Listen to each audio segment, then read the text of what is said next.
Good afternoon. My name is Rob Mauldin. I am the Chief Experience Officer for CaptureLife.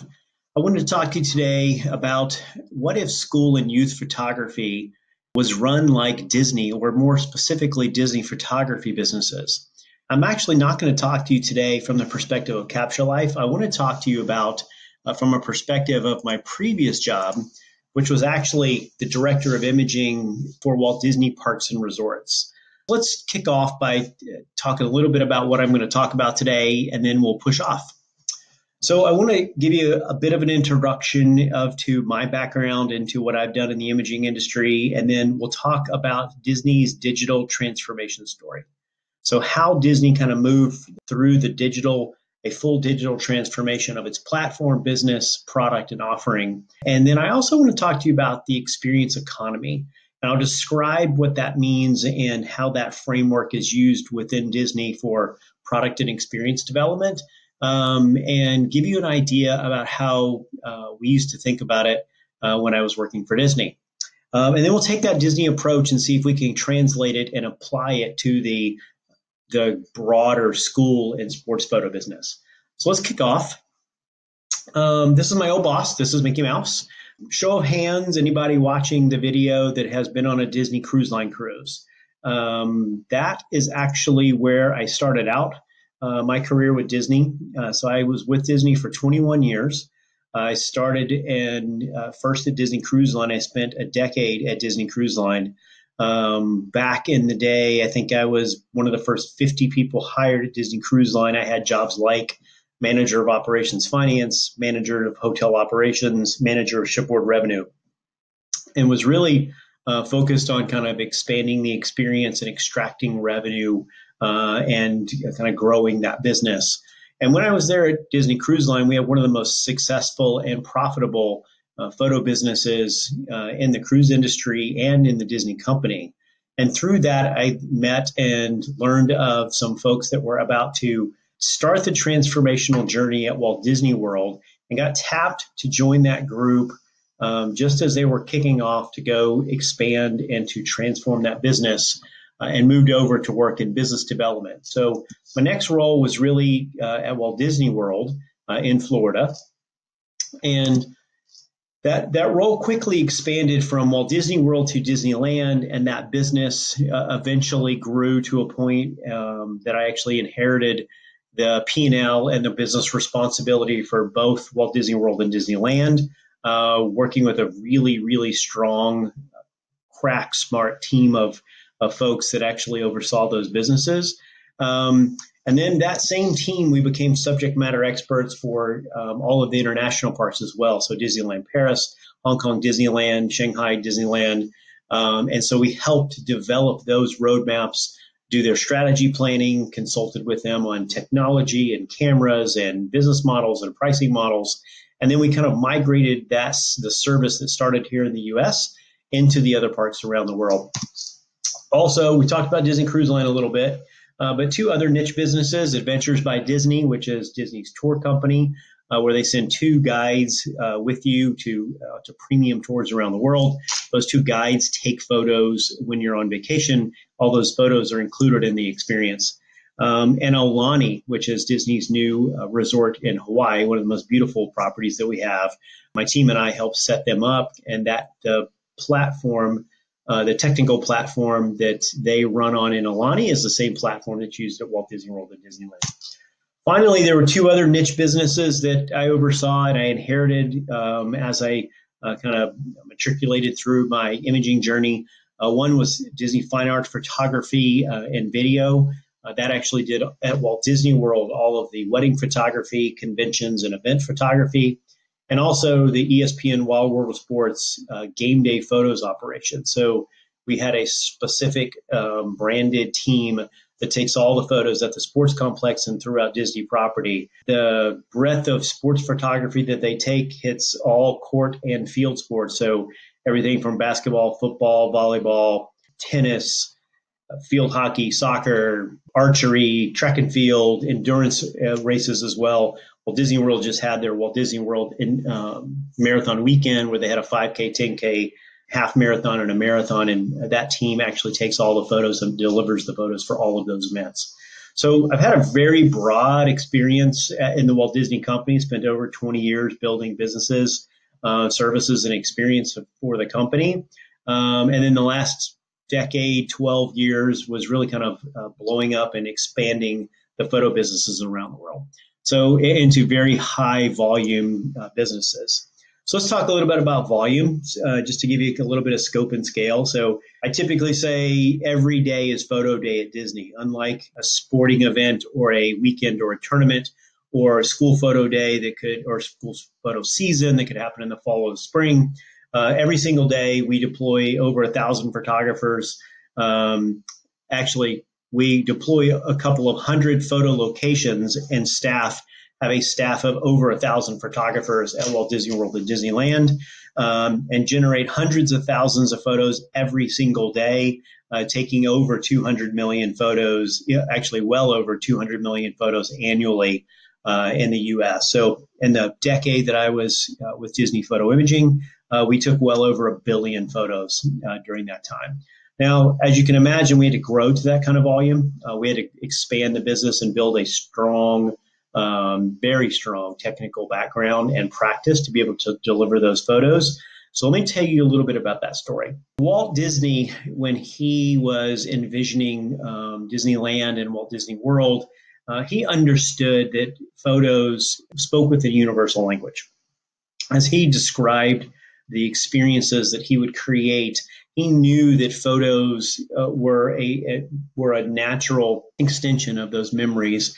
And really, that's what our charge was. We took it upon ourselves to kind of capture all those memories and photos so that our guests could savor and share them forever and ever and pass them down throughout generations. So for us, it was all about capturing those memories. What you see in the photo here, this is a photo of my wife and this is my oldest daughter, who's now a senior in high school, but this was the first photo we took. And we have this photo over the years taken in front of Cinderella Castle with my oldest daughter here and my youngest daughter as well. And we use that to mark time throughout life. And that's the same way that I think about school photos and sports photos, is to mark time and to create those kind of savor and share moments. So as we started looking at it, we kind of went back to Walt's view of the customer experience. Walt was really not about customer service. It was much more about the customer and creating a better experience for people that he could ever be thought imaginable. Originally, Walt actually he wanted to build an experience where he could feel comfortable taking his daughters and to make memories and to deliver against those memories. So it was really all about managing and curating the experience. So you're going to hear me say the word experience word a lot of times in the next kind of 20, 30 minutes as we go through this. So buckle in. Here we go. So our transformation really began with a kind of a a very customer-centric focus. We did a lot of interviews with our guests. We did a lot of interviews with our staff and our frontline cast that were taking photos. And very, very quickly and easily, a bunch of themes started to pop up. So this was probably 10 or 11, 12 years ago as we started this conversation. And what the experience was all of the parks were segregated. It was 100% print-based business, 5x7, 8x10, 5x7 and 4 wallets, 3 main packages and photos that were sold. And you had to purchase the photos before you actually left the park at the end of the day. So what happened was lots of photos were taken during the day. And then at the end of the night, really long line and a very, very hectic, frantic selling experience would happen inside a store, because guests knew that they had to see those photos before they moved on to the next park. You couldn't see your photos in the next park that you went to. So you would need actually to buy a ticket to get back into the park, to the store, to see your photos from that day. It was a very difficult experience for guests. So we quickly heard from our guests, your shopping experience is awful. It's just not thought out. It's hectic for us. We don't like taking our kids to actually have to go through the shopping experience at the end of our day. We heard, I want to see all my photos before I purchase. Right? So there were people here for multiple days on their vacation, and we would push them into a buying decision before they really understood kind of what all of the other photo opportunities were and potentially what other photos they could take. And that created some angst on the guest part. And finally, we heard, I want more photo opportunities. And this was one that we intrinsically saw and we observed. We saw people stopping to take their own photos in locations we knew we could put a photographer and be profitable.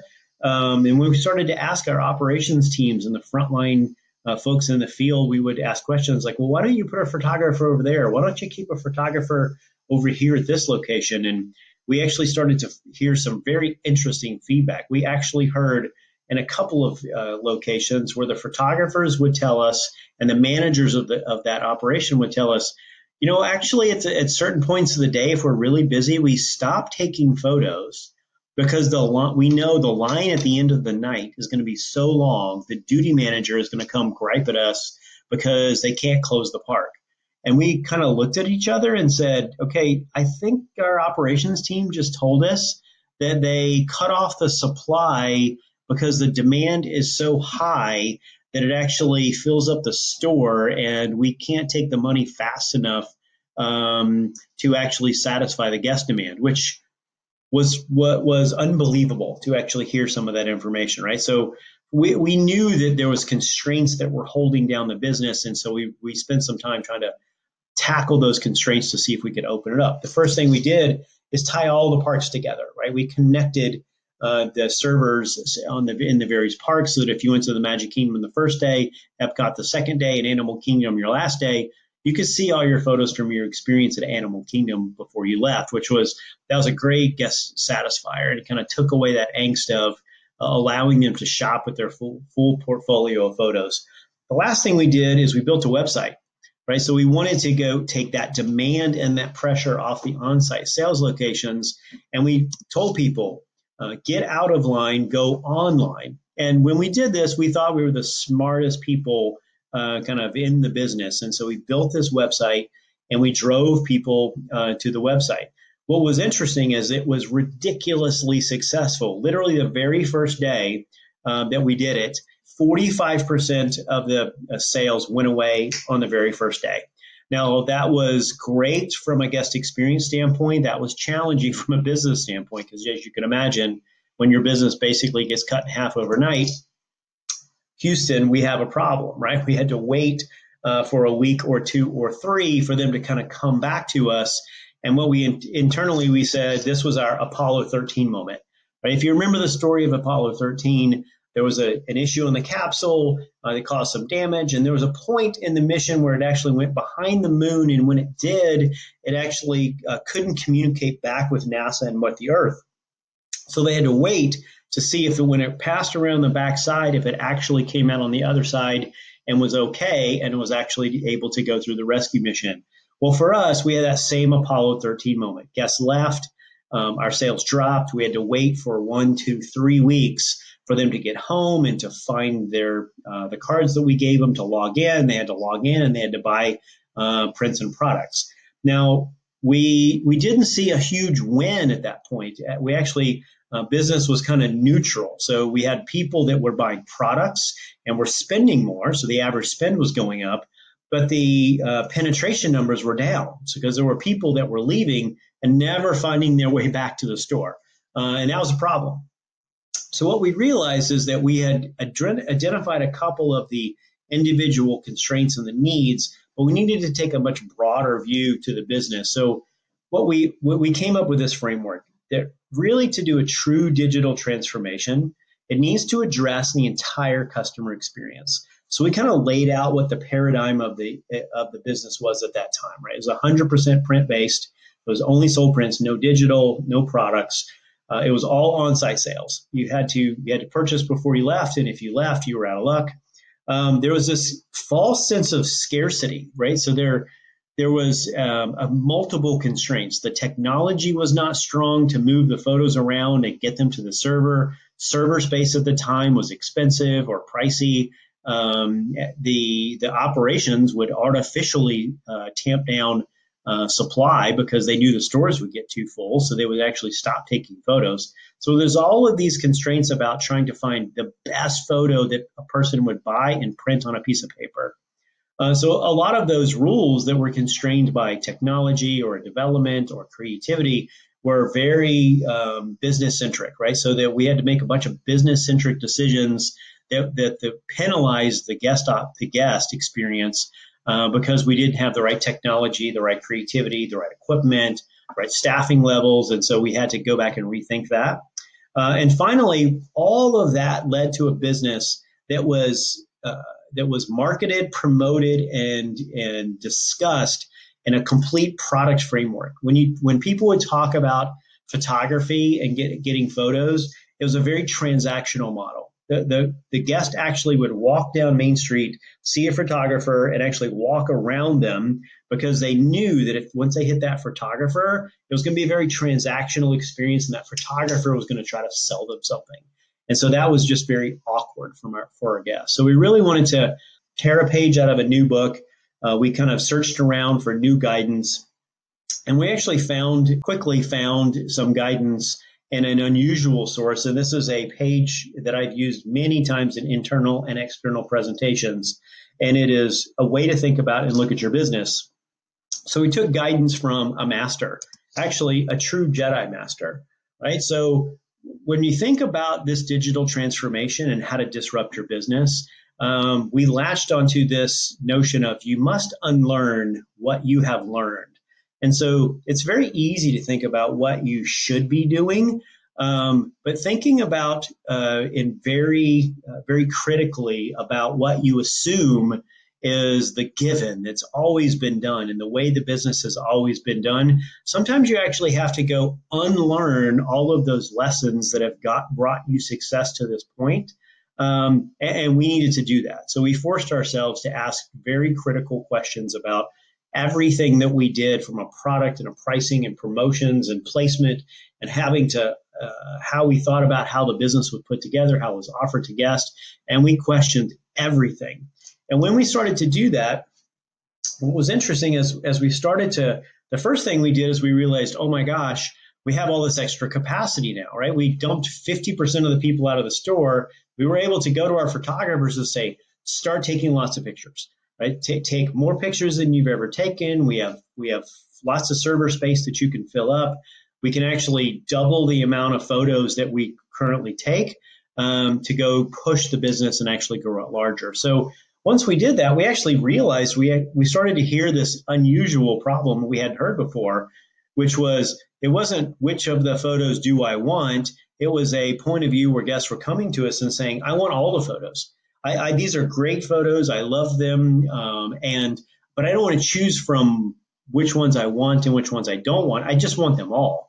So we actually launched a product in 2007, which was all of your photos for one price.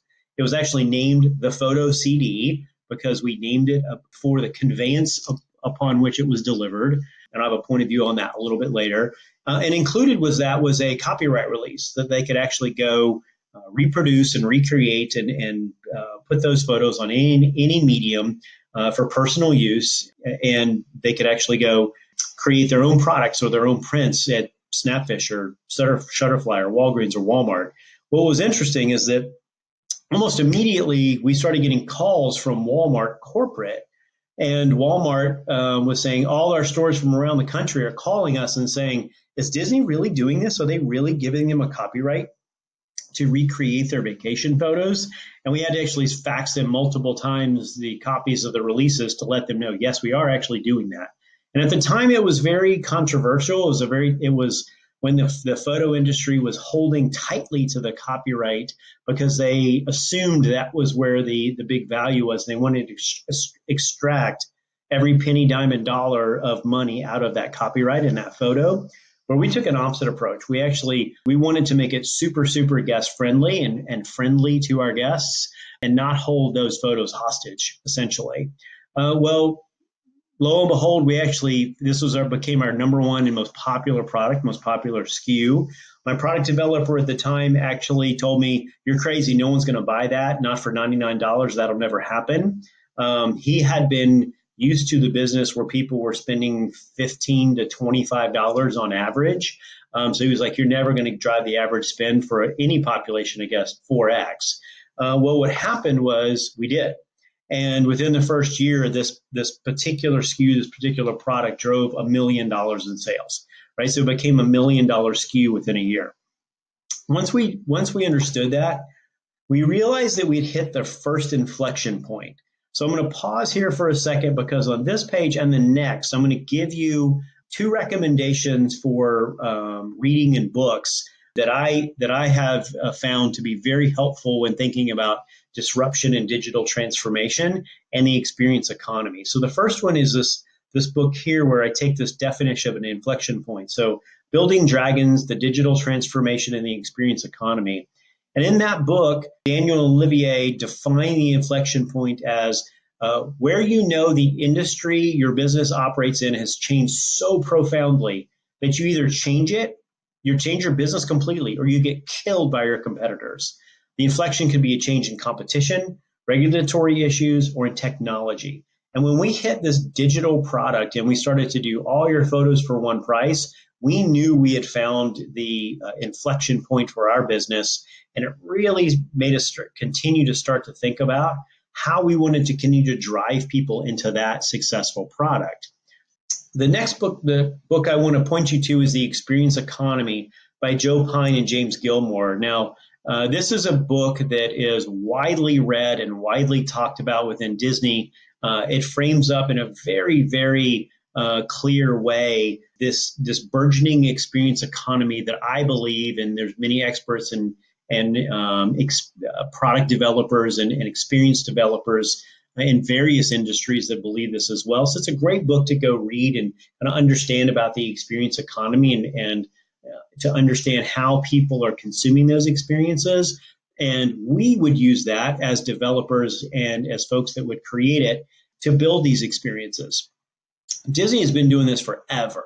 And Disney stages experiences to create memories all the time. And so there was a great kind of explanation that Joe and James put out there that an experience occurs when a company intentionally uses its services as the stage, the goods as the props, to engage individual customers in a way that creates a memorable event. So set photography aside for a second and think parade. So Disney takes all of the props and the floats and the characters and the music and the live action and projection and lasers, and they take all of those props and they actually stage that as an experience. So every day at the Magic Kingdom at 3 o'clock, you can come in and we create this memorable event, and it anchors that experience at the Magic Kingdom or Disneyland or whichever park you're in, and creates this incredible experience, putting these very colorful, very rich, multi-sensory memories in people's heads. All of that is staged. All of that is created by Disney. Same thing for fireworks. At the end of the night, in almost every park around the world, Disney fires off fireworks. Now, they do it for a few reasons, right? That is the capstone experience to the end of the day, but it also draws and extends the visit for the guests. So they eat that one more turkey leg, or they do one more hot dog, or they shop for one more hour, or they ride one more ride. So there's a business reason to keep those folks in the park, to create this capstone experience and memory and give them something they cannot see anywhere else in the world. I mean, for instance, Disney, if you didn't know, actually is the number 2 importer of black powder in the United States. It imports more explosives than anyone in the United States, bar one entity, which is the U.S. government. And you can probably imagine which division of the U.S. government uses all of those explosives and black powder, right? So, but Disney actually takes those assets, those props, and stages them into experience to drive memories. So now let's shift to photo world, right? So this is a picture of my daughters. They know that they have been warned that they are in the presentation. They are now a senior and sophomore in high school. So this is a very early photo with Cinderella. But this is very typical of the photos that were being taken in the 2005, 2006 timeframe. And we would call this in our descriptions and our nomenclature, this is a primary photo. Primary meaning it's head to toe, it's in portrait orientation. There is everybody square to the camera, everybody's chins are up, and it's kind of the final culminating moment of the interaction with a princess. Well, when we shifted to this all-you-can-eat kind of buffet mentality for digital photos, what happened was we needed to go back and restage that experience. So Now there's a worldwide standard driven by the photography department where the photographer, the character, and the attendant that actually are part of the character experience are all trained as one unit. So they are trained and that entire experience is choreographed. And when they do that, there's a pre-experience and active experience where they engage with the customer. There's a sign and share moment where they can sign an autograph book or talk or speak or high five. And then there's a send off. It could be a high five, a kiss. And that's where the send off moment is where this photo typically occurs. But what happens when you know those photos are coming and they're curated, the interactions start to look like this, right? So what was happening before is the photographer would wait for a minute and hold their camera and just kind of and wait for this final photo to happen, this portrait experience over here, and they would wait for that photo, which was typically the last photo in the interaction, shoot that photo, and then off the guest would go into their next experience. What we told them was capture those photos like you're creating a storyboard, right? Capture those memories that create a richer story that guests are going to want to see. And these photos over here with the hugs and the high fives and the princess getting down on the same level with my daughters, these are the ones that my wife, the chief memory officer of the house, these are the ones that she wanted. And so this actually made for a much different experience. So we started to take that notion of scarcity and drive to a different notion of abundance. And so there was a great strategist on our team that actually coined those terms.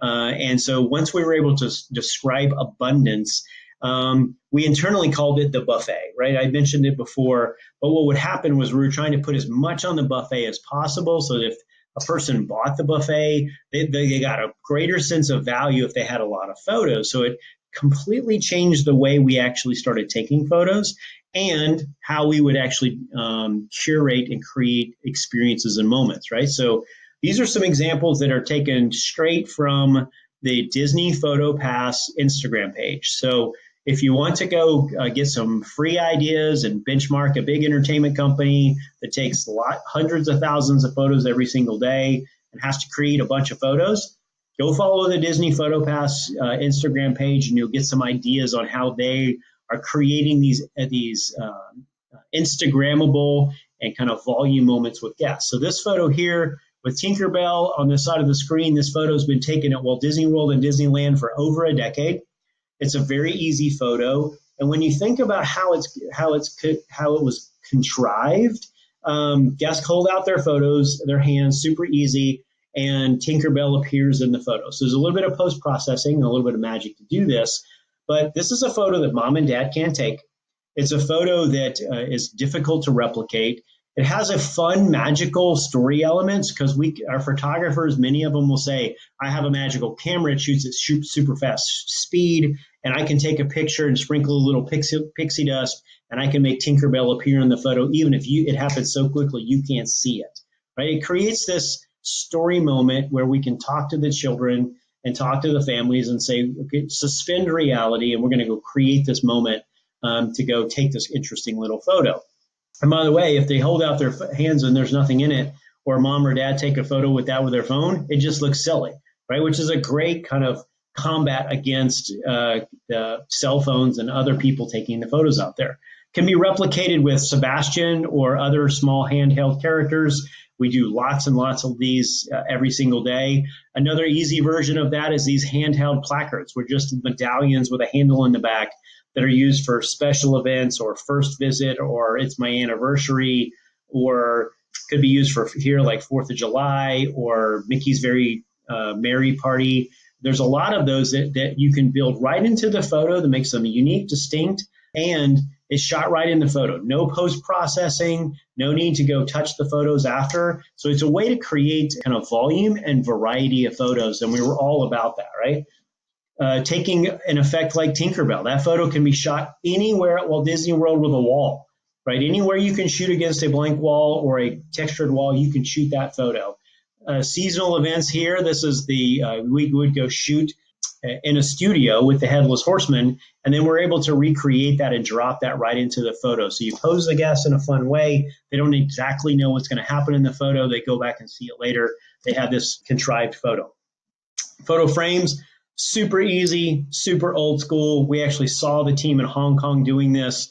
This is a way to, again, to create a photo that's differentiated from mom and dad and just standing and taking a photo of the tree of life or of the Epcot ball on their own. It creates something that's unique and distinct. They can be hashtagged. They can be for special events. They can be for different times of the day. They're used. They're very popular because it's so easy cheesy and it's actually easy to do. Takes no post processing as well.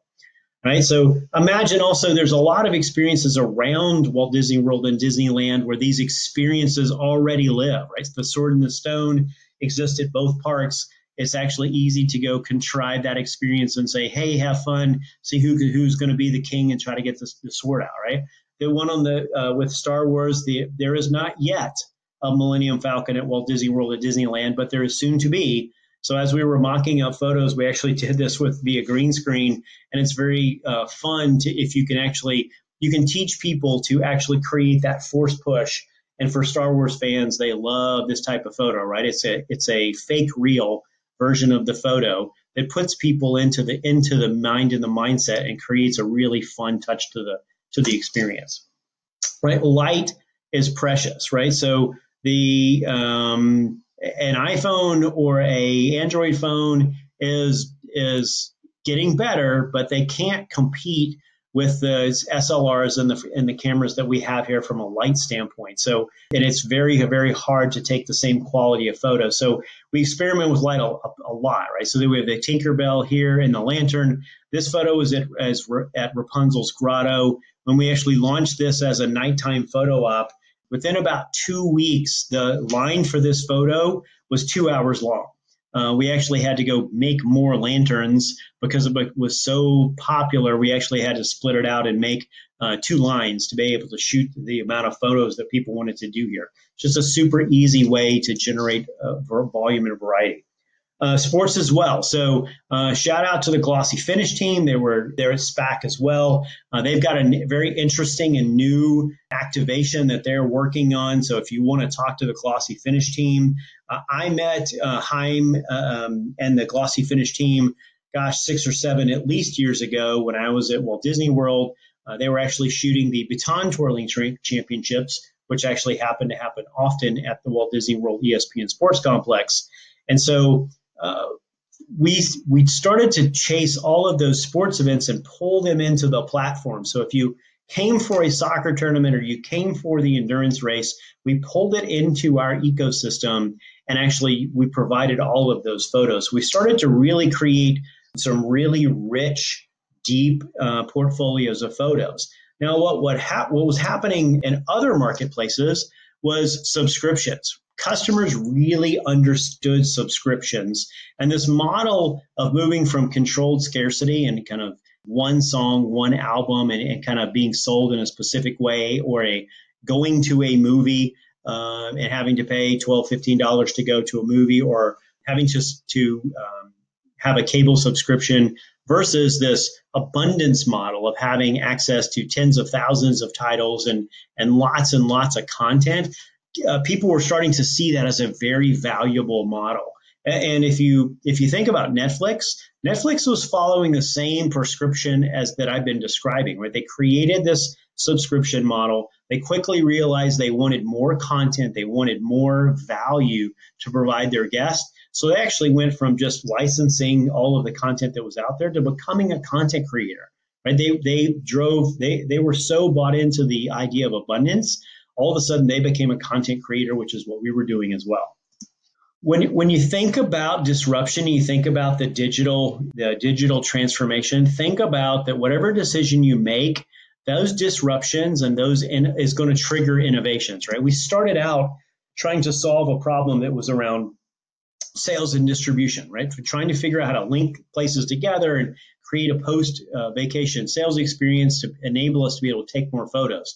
What happened was we actually had to create then a very, very strong, rigid association method, right? So when you're taking hundreds of thousands of photos every single day, you need to get those photos to those individual families accurately. So our target accuracy was 99.99% accurate.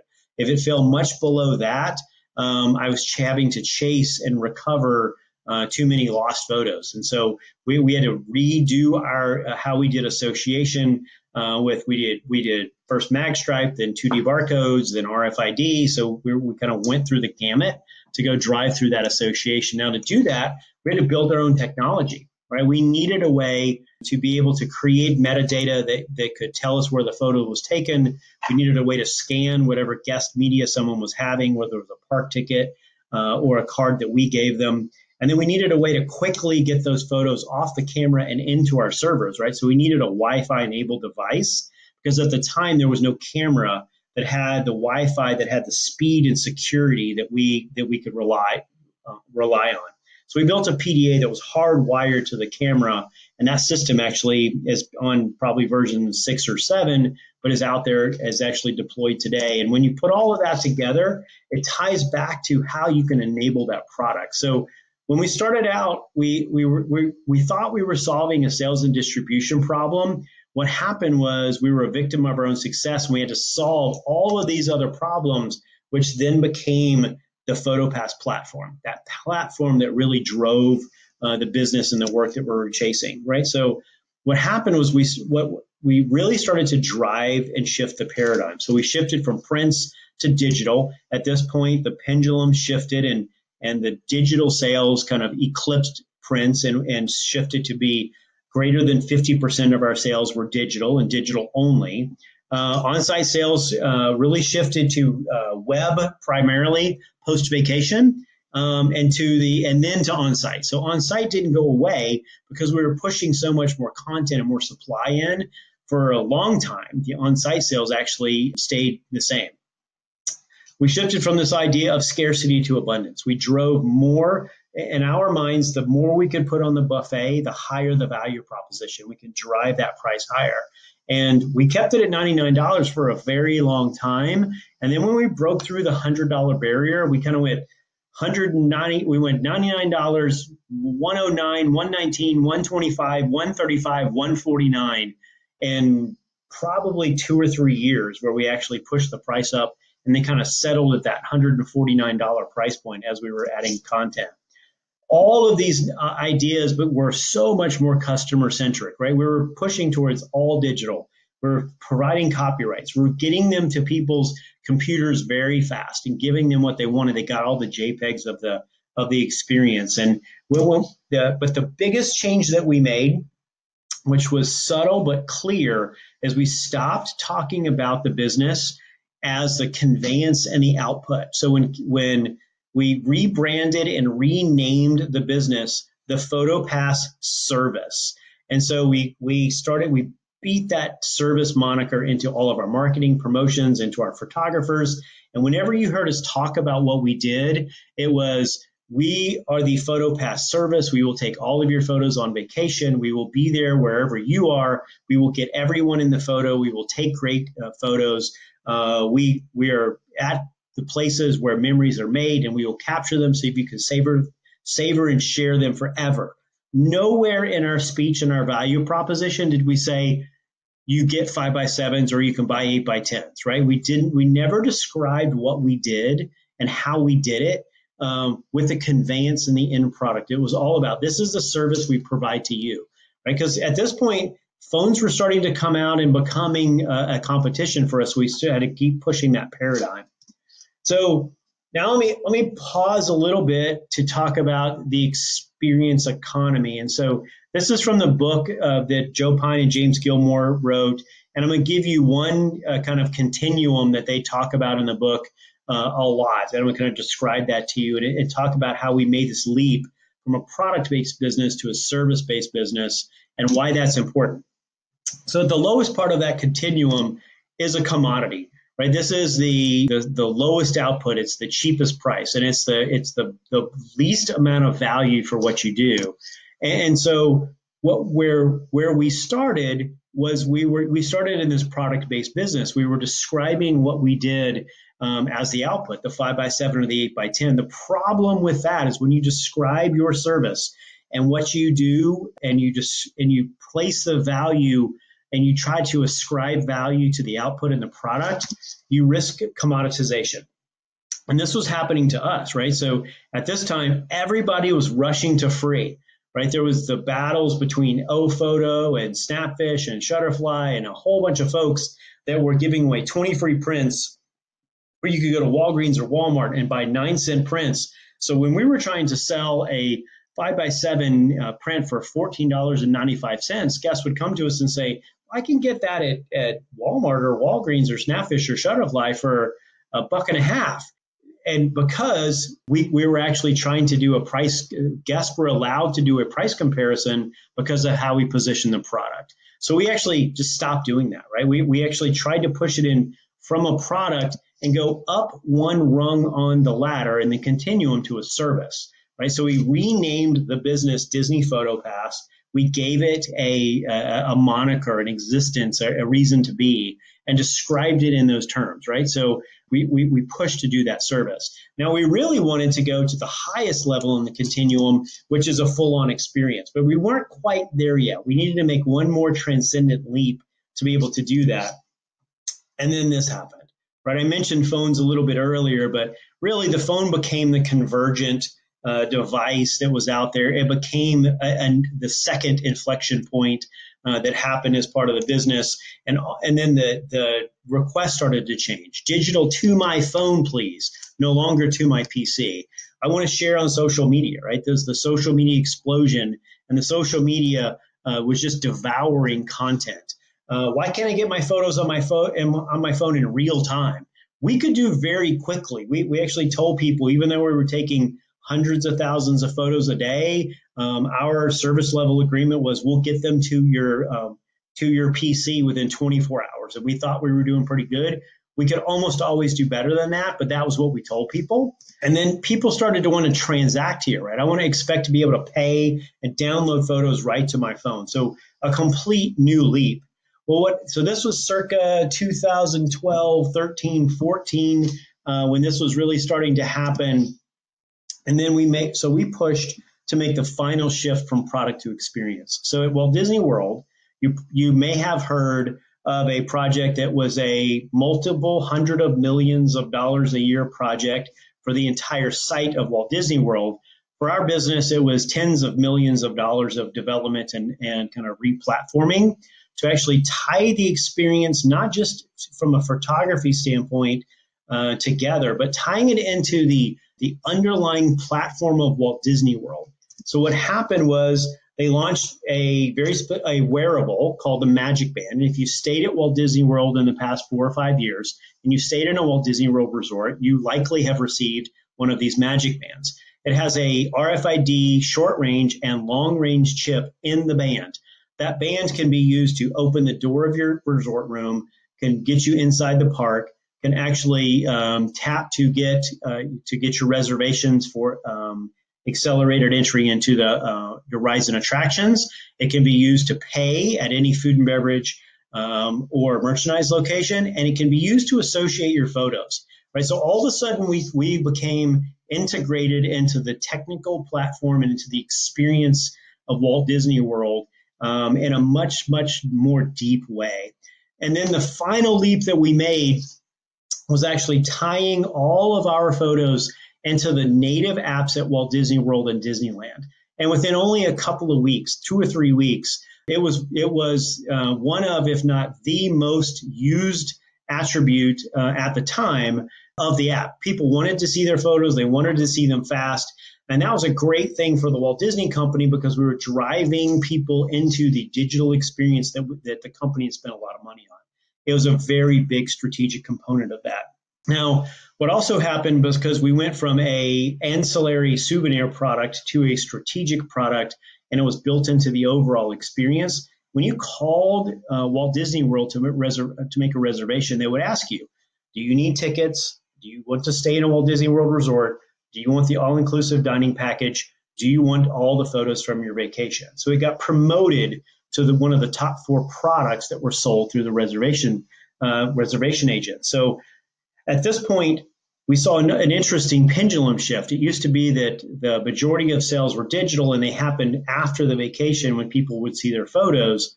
When it got promoted into the sales stream, it actually shifted pre-arrival. So now at Walt Disney World, the vast majority of photos and the vast majority of sales actually happen before a guest ever gets to Walt Disney World and has seen the first photo, right? After 10 years, people understand there will be lots of photographers.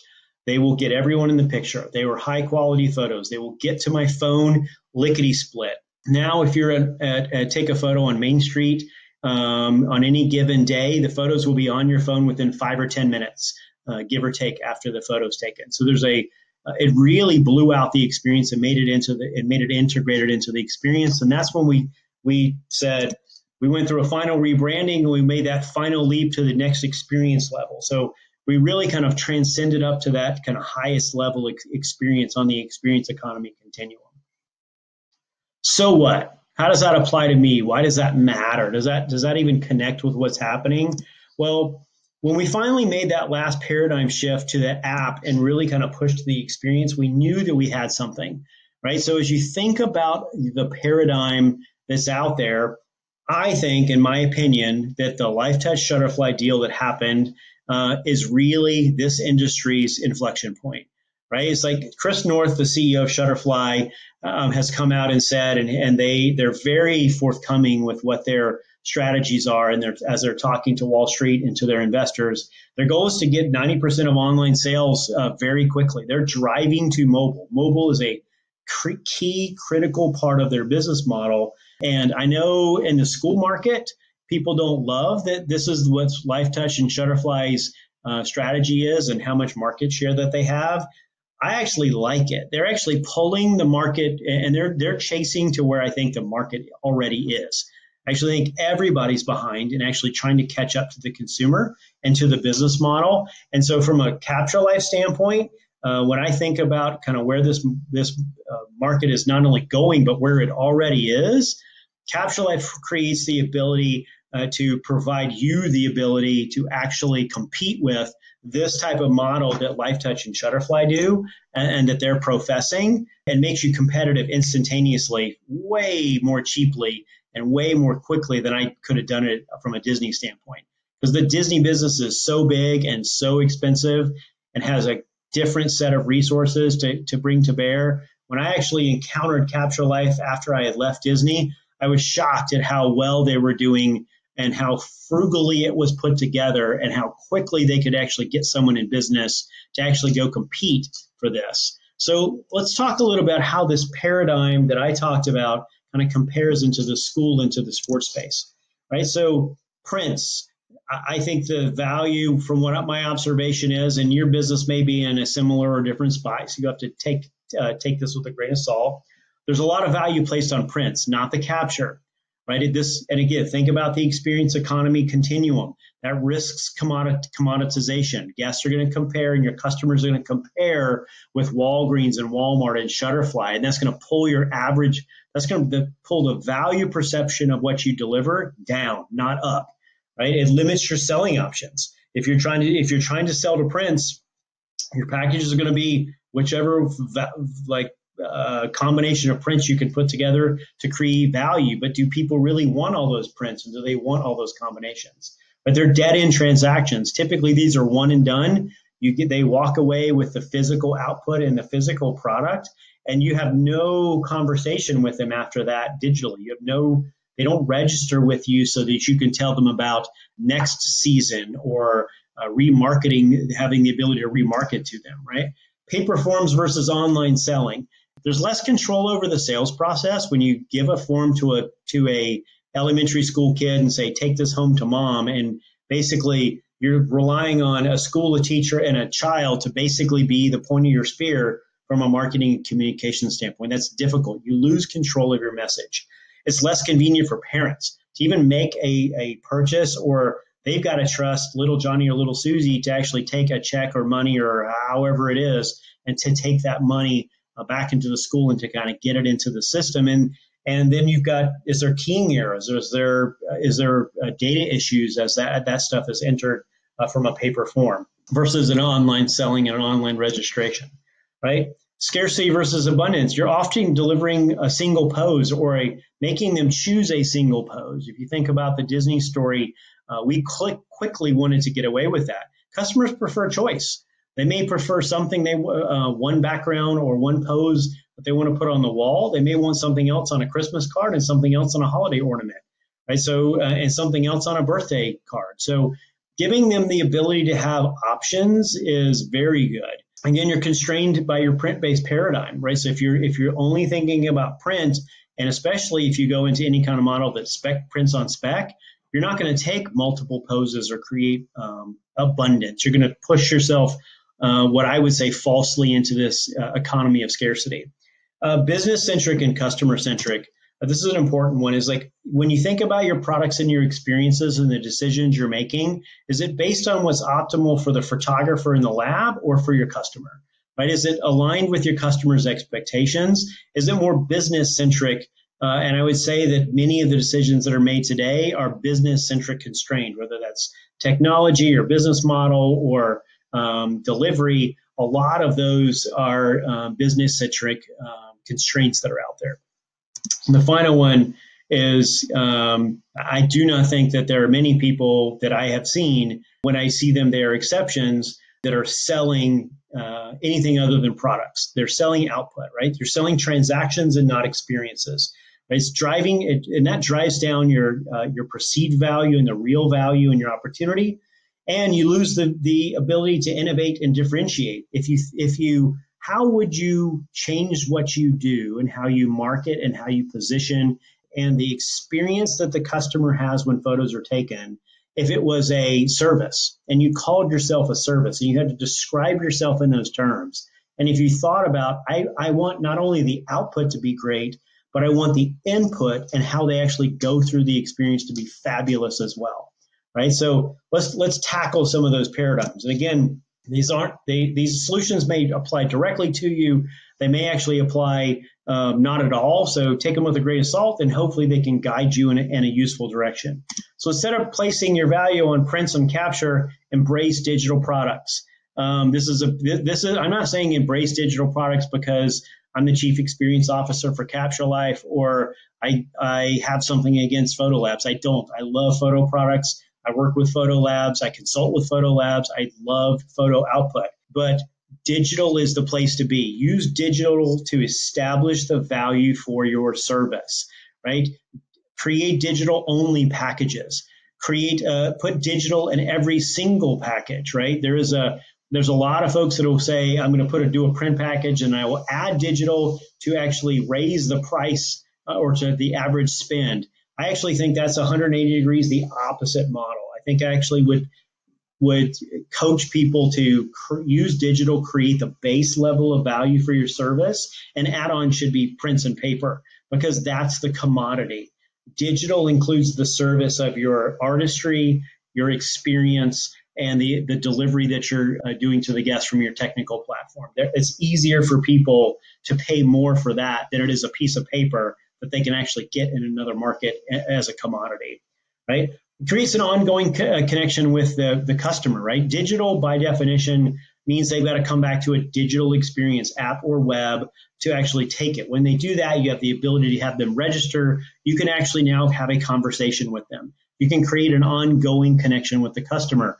You can send them a notice to say, hey, it's time to buy your holiday ornaments, or hey, do you want a birthday announcement, or hey, it's graduation. And you can actually remarket to them and actually create a long tail of valuation where you can actually create more sales and more product sales. Mobile and web for sales and delivery. Now, I will clearly and definitively say just having an app or just having a website is not the end all be all. And I would definitely not go back to our original misstep from a Disney standpoint. I wouldn't just defer all sales till after the transaction.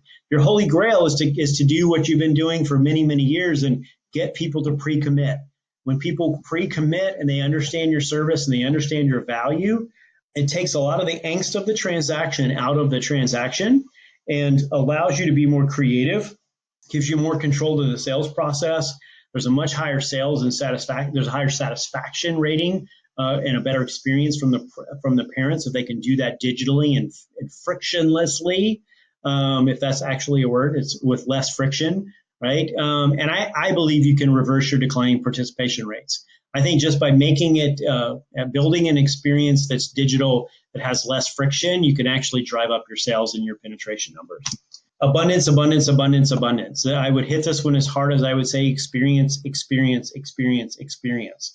Leverage abundance to drive value. It is very easy for people in their mind to think, if I pay a single price and I get more content, I can take the numerator, what I paid, and the denominator, how many images or pieces of media that I get, and do the math and say, well, if I get one for $25, that one costs $25.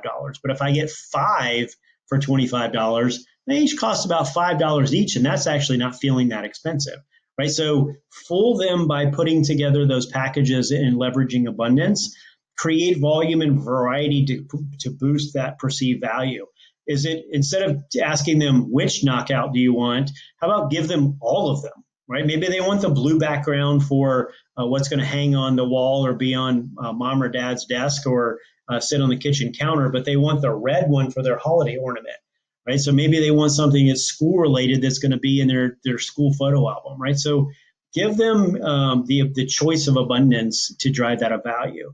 Right? Think about backgrounds and overlays and props and user-generated content. Can you figure out a way that they can take or upload their own photos to actually put it in the platform to buy some of your products? They become their own photographer, right? Can you build that into the products that you're delivering to them? Video and augmented reality. Video is very costly and can take a lot of resources to go do, but it's very compelling and it creates some very interesting offerings. Augmented reality, everybody wants to do. When I left Disney, there's a lot of work going on about augmented reality. If you keep your eyes open, you probably see some augmented reality things coming out from Disney in the next year or so. I would prognosticate based on what I remember and what I think I know. So keep an eye out on that. So being able to create additional digital value to build into that abundance, to create volume and variety, is going to drive more value for your product and your service, right? Relentlessly customer-centric. Every decision you make, you should run through the filter first of, is this the best for my customer? Listen to your customers. If you're not doing surveys and listening to that feedback and responding to it and asking yourself honestly, are those truisms? Do that. That's where the gold comes from. Your frontline cast members will give you that gold as well. Most of them already hear it and live it every single day. Deliver where, when, and how your customers want their product. Right now, in my mind, that means mobile. Get it to the phone as fast as you can. I've told people, and I've told the CaptureLife team, it's like, look, if I was starting my own school photo business or my own sports photo business, photos would be on mom and dad's phone by 5 o'clock the day they were taken. If I could do that at Walt Disney World with a digital platform we built, and we were taking hundreds of thousands of photos every single day, you can do that too. That's a standard you should push for. That velocity of getting the photo to the parents has a high perceived value. They, especially for folks that have prepaid for it, equally for so that you want to try to sell a photo to. The longer you go from the moment that photo's taken, you guys know this, they'll lower the propensity to actually make a sale, right? So get it to them in a place where they actually spend money and transact as quickly as you can, right? Challenge the status quo. Right? Think about all the things that you assume are givens in your business and really tackle them as you're changing things and you're disrupting your business. Do all of those truisms, are they still true? So continue to ask yourself those questions, because I guarantee you're going to ask yourself some of those questions and go, oh my gosh, the rules have changed. I changed my business. I need to change and flip how I do things. Guaranteed. The last one is the aspirational goal. Create an experience, right? Drive past a service, get way past a product, and reimagine every facet of your business model. Is it easy and simple and seamless and fun to actually go have your photo taken? Is it easy to transact it to purchase? Even better, during the experience and after, it needs to be simple and seamless to go drive those sales and to make it feel good. Right? You want the overall experience to feel good, feel contemporary, feel quick, feel like it's where your consumers are. So continue to drive that. Leverage digital to reimagine your sales, capture, and delivery. Right? It's not just about delivery. It's not just about sales. Think about your capture flow and how that actually drives through your overall platform. And this, again, I'll say it again and again and again, position yourself as a service and an experience, not as a product. Redesign those order forms. Redesign how you position that business, and go read up on paradox of choice.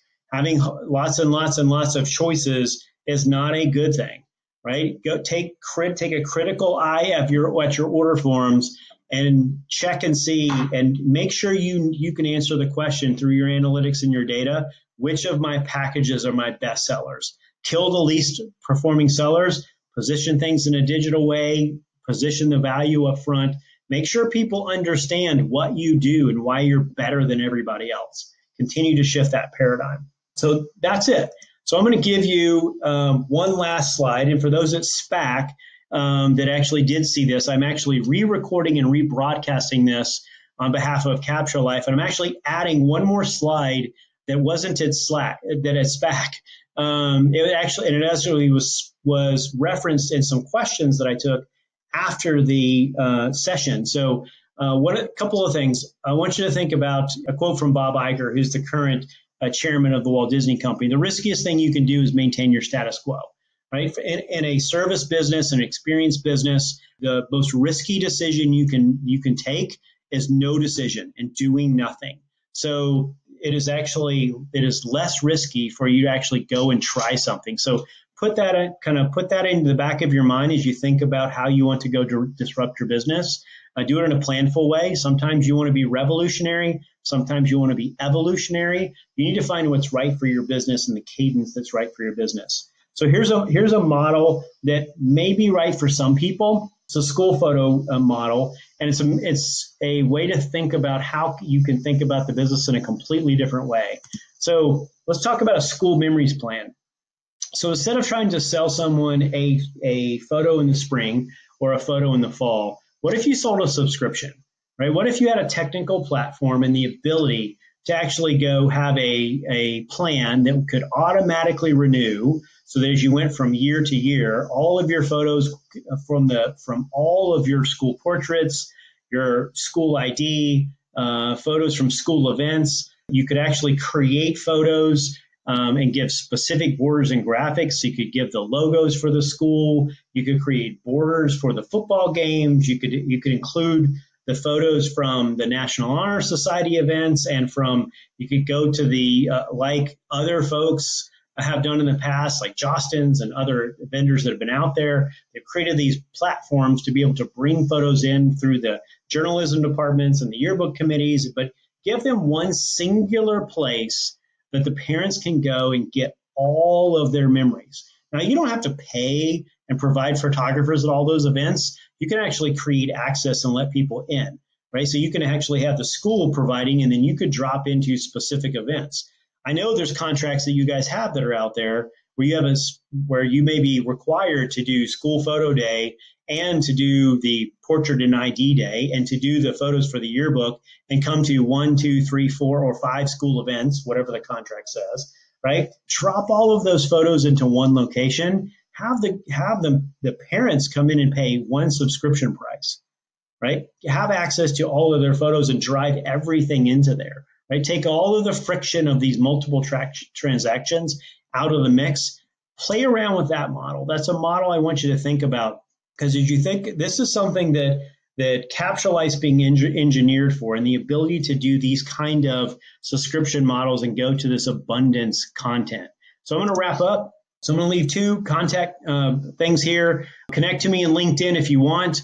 Rob Mauldin in LinkedIn. I'd be glad to connect with you and exchange ideas. Again, if you have any questions or specific things that you believe or disbelieve or you want more information on, feel free to send me an email, rob@capturelife.com, and we can connect. Again, CaptureLife may or may not be a solution or a partial solution for you. If you want to talk about it, come talk to the team at CaptureLife, and we can talk through how it can impact your business. If not, good luck.